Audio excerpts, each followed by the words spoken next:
पहलगाम आतंकी हमले के बाद भारत पाकिस्तान के बीच तनातनी काफी ज्यादा बढ़ गई है। असल में हमला करने वाले आतंकवादी पाकिस्तान बेस्ड आतंकी संगठन लश्कर-ए-तैयबा से जुड़े पाए गए हैं। हमले के बाद घाटी के जिस आतंकी संगठन ने जिम्मेदारी ली है उसका नाम TRF है और वो जम्मू कश्मीर में लश्कर-ए-तैयबा का प्रॉक्सी विंग माना जाता है। इससे साफ जाहिर हो गया कि पाकिस्तान में रहने वाले आतंकवादी अभी भी भारत में दहशत को बढ़ावा दे रहे हैं, जिसके बाद भारत ने पाकिस्तान के खिलाफ कई सख्त कदम उठाए, जैसे पाकिस्तान के साथ सिंधु जल समझौते को स्थगित करना, पाकिस्तानी नागरिकों का भारत छोड़ने के लिए कहा जाना, पाकिस्तानी वीजा को रद्द करना, अटारी बॉर्डर चेक पोस्ट को बंद करना, बीटिंग द रिट्रीट को रोकना, पाकिस्तानी दूतावास को बंद करना और पाकिस्तानी राजनयिकों को भारत छोड़ने का आदेश पारित करना तक शामिल है। और अभी तक भारत ने अपने इन सभी आदेशों का अनुपालन भी कर लिया है। ये एक्शन पाकिस्तान को नासूर की तरह चुभे हैं। उसने भारत को परमाणु बम दिखाकर युद्ध की धमकी दी है। यहाँ तक कि उसने कहा है कि या तो सिंधु में पानी बहेगा, नहीं तो खून बहना तय है। पाक के इन नापाक बयान ने युद्ध की आहट को तेज कर दिया है। इधर रक्षा मंत्री राजनाथ सिंह ने भी बयान जारी कर कहा कि सेना हर परिस्थिति से निपटने के लिए तैयार है, मतलब हम युद्ध के मुहाने पर खड़े हैं। ऐसे में लेकिन पाकिस्तान बैकफुट पर चला गया है। कैसे? आइए विस्तार से बताते हैं। युद्ध की आहट के बीच पाकिस्तानी सेना के जवान और अधिकारी विशेषकर अपने परिवारों के दबाव और मौत के डर से अपनी नौकरी छोड़ने पर मजबूर हो रहे हैं। पिछले 4 दिनों में लगभग 5000 से ज्यादा पाकिस्तानी जवान और अधिकारी अपनी अपनी पोस्ट से इस्तीफा देकर घर वापस लौट चुके हैं और कई अन्य ने इस्तीफा देने की योजना बना रखी है। इतना कम नहीं था कि पहलगाम हमले के ठीक 2 दिन बाद 25 अप्रैल को बलूच लिबरेशन आर्मी ने क्वेटा में पाकिस्तानी सैन्य काफिले पर IED ब्लास्ट कर 10 जवानों की जान ले ली थी। इस स्थिति ने पाकिस्तानी सेना में हड़कंप मचा दिया है। पाकिस्तानी सेना के उच्च अधिकारी लगातार सेना प्रमुख को पत्र लिखकर इस्तीफों की बढ़ती संख्या को रोकने की अपील कर रहे हैं। उन्होंने चेतावनी दी है कि अगर ये सिलसिला नहीं रुका तो जवानों का मनोबल गिर जाएगा, जिससे सेना को गंभीर नुकसान हो सकता है। सूत्रों के मुताबिक पेशावर में स्थित पाक सेना की 11वीं कोर के commander lieutenant general Umar Bukhari ने सेना प्रमुख जनरल असीम मुनीर को पत्र लिखा है, जिसमें उन्होंने 12वीं कोर के अधिकारियों और जवानों के इस्तीफों पर चिंता जताई।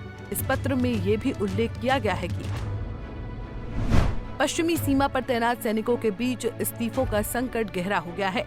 पिछले 4 दिनों में 200 से अधिक अधिकारी और लगभग 600 जवान नौकरी छोड़ चुके हैं।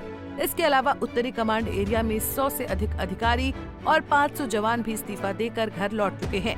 LOC पर तैनात मंगल कोर के 75 अधिकारी और 500 जवान भी इस्तीफा दे चुके हैं और ये सिलसिला निरंतर बढ़ता जा रहा है।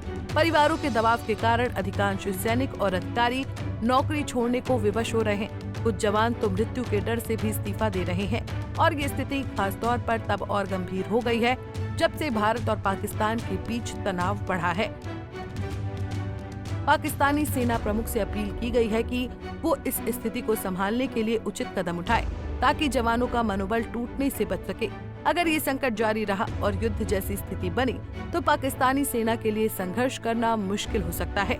पहलगाम हमले के बाद से पाकिस्तानी सेना में भय का माहौल व्याप्त है।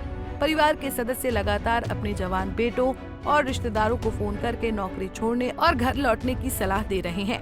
उन्हें डर है कि भारत किसी भी समय पाकिस्तान पर हमला कर सकता है और ऐसी स्थिति में उनके बच्चे मारे जा सकते हैं। इस्तीफों के बढ़ते सिलसिले को देखते हुए पाकिस्तानी सेना के उच्च अधिकारियों में घबराहट फैल गई है। वो जवानों को इस्तीफा देने से रोकने के लिए हर संभव प्रयास कर रहे हैं, लेकिन इस्तीफा देने वालों की संख्या लगातार बढ़ती जा रही है। जानकार ऐसा मान रहे हैं कि अगर इस बार युद्ध होता है तो पूरी पाकिस्तानी सेना 3 दिन से ज्यादा नहीं टिक सकती है। ये तो पूरी सेना की बात थी। अब जब उसमें भी जवान बड़ी मात्रा में कम हो गए हैं तो पाकिस्तान के लिए भारत से युद्ध के परिणाम काफी घातक हो सकते हैं। शायद इसी बात को परखते हुए बीते 28 अप्रैल को पाकिस्तान के मौजूदा प्रधानमंत्री शहबाज शरीफ ने अपने बड़े भाई और पूर्व PM नवाज शरीफ से मुलाकात की थी। इस मुलाकात में बड़े भाई की तरफ से उन्हें यही नसीहत दी गई कि भारत से गलती से भी उलझना मत, वरना लेने के देने पड़ जाएंगे। पड़ोसी मुल्क के साथ युद्ध नहीं, कूटनीति का रास्ता अपनाइए। लेकिन 22 अप्रैल को पहलगाम आतंकी हमले के बाद से पाकिस्तानी सेना लगातार LOC पर फायरिंग कर रही है। तो अब ये देखना होगा कि क्या वाकई में ये तनाव युद्ध में तब्दील हो जाएगा या दोनों देश कूटनीति का रास्ता अपनाकर एक बार फिर अपने रिश्तों को पटरी पर ले आएंगे या फिर युद्ध की हर समस्या का समाधान निकलेगा। जबकि हकीकत ये है कि दुनिया के तमाम युद्ध आज तक किसी भी समस्या का समाधान नहीं निकाल सके हैं। Bureau report, Punjab Kesari TV. हमसे जुड़े रहने के लिए हमारे YouTube चैनल को सब्सक्राइब करें और नई वीडियो की नोटिफिकेशन के लिए बेल आइकॉन को दबाएं।